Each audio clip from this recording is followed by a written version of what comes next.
ছত্রপতি, রেফিউজিদের রাজা, রাসবিহারী, চোরেদের বাবা।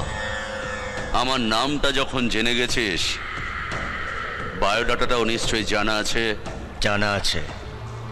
এই দেশের আসা রিফিউজিদেরকে দালালের মাধ্যমে কম পয়সায় কিনে তাদেরকে 2 নম্বরই ব্যবসায় কাজে লাগানোটা হচ্ছে তোমার বাপ কেলে ব্যবসা।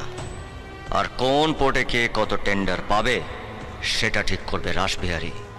আর যে তার কথা শুনবে না সে খরচের খাতায় চলে যাবে। এই তো হচ্ছে তোর বায়োডাটা। 2 নম্বরই জাহাজ ভর্তি আর্মস আনতে গিয়ে ধরা পড়ে যায় রাসবিহারী। তারপরে 14 বছরের জন্যে জেল হয়ে যায়। 13 বছর 11 মাস 6 দিন। 24 দিন আগে বেরিয়েছি দুটো কাজ করব বলে। একটা আমার ভাইয়ের সৎকার, আর একটা তোকে খালাস। প্রথমটা হয়ে গেছে, দ্বিতীয়টা বাকি। রিফিউজি হয়ে এই দেশে এসেছি। নামটা ছিল কিন্তু কোনো বায়োডাটা ছিল না।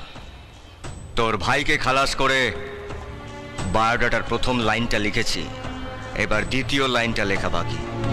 তোর কি ধারণা যে আমার ভাইকে খুন করে এই পুরো পোর্ট এরিয়ার তুই দখল নিয়ে নিবি? হ্যাঁ, তোর কাছে যত রিফিউজি আছে তার চেয়ে অনেক বেশি গুলি আছে আমার লোকেদের বন্দুকে। কোন পারে গিয়ে উঠবি তা 14 পুরুষেও হদিশ করতে পারবে না।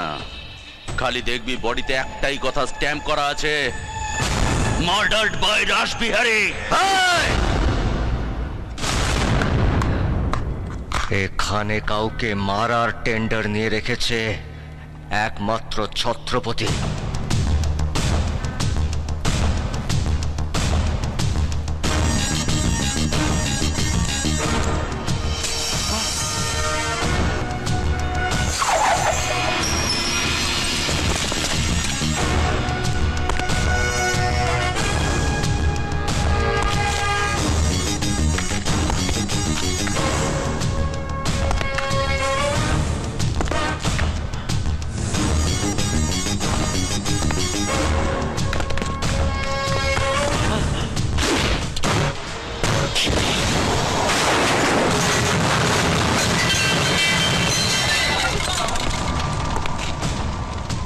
ইচ্ছে করলে এটা তোর বডির ওপর ফেলতে পারতাম। তোর শরীরের টুকরোগুলো কোথায় গিয়ে পড়তো তোর 14 গোষ্ঠীও হদিশ পেত না। বডির ওপর স্ট্যাম্প মারার দরকার হতো না। কুকুরগুলো বুঝতে পারতো যে তাদের খাওয়ার জন্যে ছত্রপতি খাবারটা পাঠিয়ে দিয়েছে।